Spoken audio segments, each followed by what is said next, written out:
everybody, so with the release of Spider-Man Across the Spider-Verse, we have yet another Spider-Man film, which I am always down to talk Spider-Man. Spider-Man has always been my favorite superhero character for as long as I can remember since childhood. I own all the films in various different formats. I've read and collected so many Spider-Man comics over the years. He's always been my number one, and I love the majority of these Spider-Man films. Of course, not all of these films are masterpieces, but a large majority of them I think are spectacular. Some of my favorite superhero films of all time. Of course, this is just my personal ranking of the franchise, so I would love to know your rankings down below in the comments section, whether you want to include Across the Spider-Verse or not. Before anyone asks, I am not including the two Venom films. I don't really consider them Spider-Man films since he's not really that much connected to it. Sure, he's a Spider-Man villain, but so is Morbius, so I don't feel like I should include any of them, to be honest. Tom Holland's little cameo in Venom Let There Be Carnage ended up amounting to nothing. However, if you want to include them in your ranking, feel free to do so. But let's get into my last place pick. In last place, I have The Amazing Spider-Man 2. Probably the most obvious pick for last place among all the Spider-Man films. It's just, overall, it's kind of a mess. A large portion of that does have to go with the fact Sony did interfere a lot with the film, forcing so many things into this, trying to build up to the Sinister Six movie that never came to fruition, and injecting all of those things into the narrative just made everything about this movie just not gel very well. There are some big emotional moments. I do think the death of Gwen Stacy is one of the biggest emotional sequences in any of the Spider-Man films, but I just don't care about a large portion of the villains here. The villains are extremely weak. Never was a big fan of Jamie Foxx's portrayal of Electro in this. Dane DeHaan as Harry Osborn was fine. Once he's turned into this leprosy version of Green Goblin, though, I did not like that character whatsoever, and I don't know what the hell Rhino was doing in this. It's truly a shame how this film was bogged down by so many outside factors, because there probably is a good cut of this film somewhere. The action sequences are also just very impressive. They're very creative, and it has one of the best live action interpretations of a Spider-Man suit put to screen. It's just overall the worst structured film of the Spider-Man franchise. In ninth place, I have The Amazing Spider-Man. A huge apologies to anybody that is a massive fan of the Mark Webb films. I do think, however, this is the better of the two Spider-Man films he directed. Overall, I quite enjoyed the rebooted interpretation of the character. Andrew Garfield, I think, is a phenomenal choice as Spider-Man. All of his charm and charisma, I do think, helps elevate the film, along with the fact that both him and Emma Stone have so much chemistry, which makes sense that they would go on to date, much like is kind of the Spider-Man tradition at this point. I know the suit in Amazing Spider-Man gets a lot of flack because it does kind of look like a basketball, but I think it is a pretty cool suit. I mean, we see Spider-Man's suit change in every single film, so we're never going to see this interpretation ever again, but I think it does try its best to differentiate itself from the Raimi suit that was so iconic. As much as I do want to commend them for trying to bring something different to the table with this interpretation and not trying to just copy Sam Raimi's style, some of the story beats here I just never found to be that engaging. Like, I did not care whatsoever about the unraveling of the mystery of Peter's parents. All that stuff, especially because it never really came to develop to anything interesting at all, because we never really got a full resolution. I was glad to get to see a version of the Lizard be the villain in Amazing Spider-Man. There were some pretty fun action sequences. I thought they were a lot of fun. It's just the overall story isn't one of my favorites. It's one of those franchises that there are just so many great films in it that some of these ones just never lived up to expectations. At number 8, I have Spider-Man 3. Over the years, I kind of have softened a little bit when it comes to my opinion on Spider-Man 3. It does still have all of the similar Sam Raimi ingredients that I do love from his trilogy, but this film definitely was bogged down by a lot of studio interference. We do know some of the stories, like the fact that he was forced to put Venom into the film, and that ended up being a massive failure because the character did not really showcase Venom in the best light, considering Sam Raimi was not that familiar with Venom as a character. Venom wasn't the only thing that was crammed into this film. There was a lot of different things crammed into this, various different subplots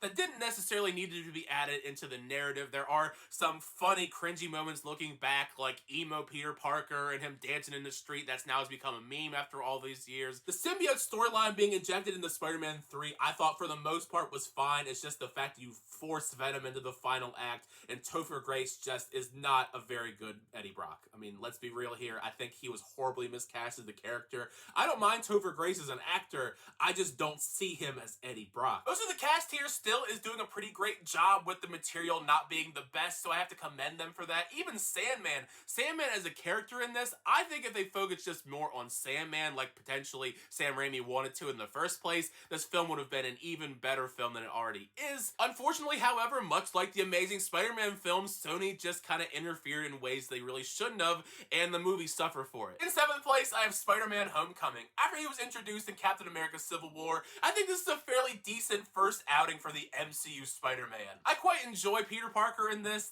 young, naive nerd trying his best to come into his own as a superhero, still kind of learning the ropes from Tony Stark and depending on him, which kind of is his downfall, and he has to inevitably learn how to deal with things on his own, which I think is a nice story to set up Peter Parker in the MCU and have him take on the Vulture. I've always loved Michael Keaton as an actor, and I do think he is a great addition as a villain as the Vulture. Of course, it was very weird seeing him later on in Morbius, but at least in this film, I think he's a fantastic Marvel villain. In 6th place, I have Spider-Man Far From Home, a film that I still think is a lot of fun, although on subsequent rewatches, I do think I've liked it a little bit less. While it is nice to see a story set outside of New York following Peter Parker, and Tom Holland still is great as Spider-Man, the story overall, as I've watched it more and more, it isn't one of my favorites. The overall scope and scale of the film tends to lean towards messy territory, and as much as I do think Mysterio is brilliant, I think Jake Gyllenhaal killed it as the character, it is kind of annoying how many villains at this point have been scorned by Tony Stark in some shape or form. I don't remember how many at this point, but it's at least over half a dozen, which is absurd. In 5th place, I have Spider-Man. I have so much nostalgia attached to the very first Spider-Man. I still remember getting out of school early back in elementary school because my mom got me out to see this on the big screen opening day, and since then it's been a tradition to see every Spider-Man movie opening day. Sam Raimi was able to do with this very first Spider-Man film really laid the groundwork for all the fantastic comic book films that would come following. Just the great heartfelt story we go on with the introduction to Peter Parker in this. I love Tobey Maguire's character, Kirsten Dunst. Willem Dafoe is one of the best comic book villains of all time. It's truly astounding what they were able to accomplish with this film decades ago in making Spider-Man come to life on the big screen and make it believable. I do think for the most part, even though it is over 2 decades old now, which makes me feel old, I think a lot of this stuff holds up still. In 4th place, I have Spider-Man No Way Home. Where do we even begin when discussing the film? The easiest thing to discuss is the fact that they pulled off the impossible, bringing together all of these different eras of live-action Spider-Man and making them gel perfectly together into one film, along with the fact that you're bringing back all of these classic villains from their respective eras of Spider-Man. That is a very hard task at hand, and I think for the most part, Jon Watts juggled all of them perfectly. Watching all 3 Spider-Man fight side by side on screen against all of these villains. Even just adjacent to that, Tom Holland's Spider-Man. I like the arc we go on with his character in No Way Home. It's a very emotional one. I think this is Tom Holland's best work yet. Witnessing him sacrifice everything, his relationship with MJ, losing Aunt May, and pretty much starting from square one now that nobody knows who he is. While I definitely agree with some of the complaints that people have about No Way Home, I think the highs are so high in it that I can ignore some of those criticisms. In 3rd place, I have Spider-Man Into the Spider-Verse. This is such a fantastic tale centered around Miles Morales, which is a character we have seen grow immensely in popularity ever since this film came out, and rightfully so. He's such a great character. This story really hits home with me because it is filled with so much charm, but the deeper story elements to this really get me emotional, and I get chills every single time we get to that scene where Miles takes that leap of faith. And since this story is a multiverse story, it is amazing getting to see all these different variants of Spider-Man. Spider-Man Noir, Spider-Gwen, Spider-Ham. It's absolutely hilarious. And one of the other most obvious things to praise about Into the Spider-Verse is the breathtakingly gorgeous animation style. It really kind of just changed Hollywood in terms of how these films do animation. We have seen so many big animation films come out in recent years that kind of try to emulate Spider-Verse because of how groundbreaking it looked at the time. Back when this came out in 2018, it was my favorite film of the entire year, and I still have a great time rewatching it every single time that I do. I literally just rewatched it not that long ago to freshen up for Across the Spider-Verse. Which, speaking of, in 2nd place is Spider-Man Across the Spider-Verse. As much as I love Into the Spider-Verse, Across the Spider-Verse somehow manages to take everything in essence of what made Into the Spider-Verse special and improve on it so much more. I love every aspect about this sequel. The scope, the scale of the story, story is very emotionally impactful. I love the journey we go on with Miles and Gwen in this.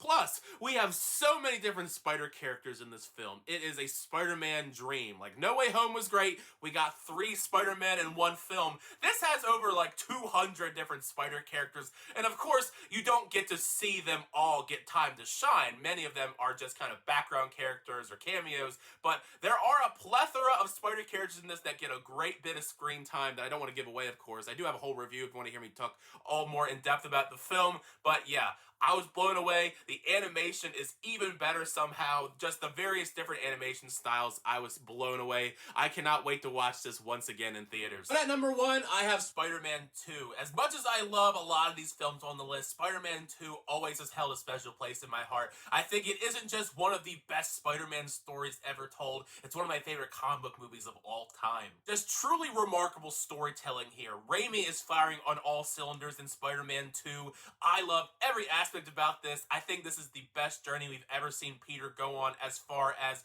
him trying to persevere over obstacles. Practically seeing Peter lose every single thing in his life to the point where he doesn't even want to be Spider-Man anymore. Coupled with the fact you have this fantastic dynamic with the villain of the film, Alfred Molina as Dr. Octopus, one of the most interesting, complex villains of all of the superhero films in my opinion. And just on a pure action spectacle level, this movie is amazing. For me, this is the quintessential Peter Parker story told on the big screen. There are other great stories, of course, that we've seen over the course of the franchise, but everything about this I still think is masterpiece level. But there you have it. That is my ranking of all of the Spider-Man films to date, including Across the Spider-Verse. It is always a blast discussing Spider-Man on the channel with you guys. He's my favorite superhero, so I'm always going to take the opportunity to talk about him on the channel with you guys. Like I said earlier though, make sure you share your rankings down below in the comment section, because as we probably all know if we're on social media, there are quite a lot of divisive opinions on the Spider-Man films. Pretty much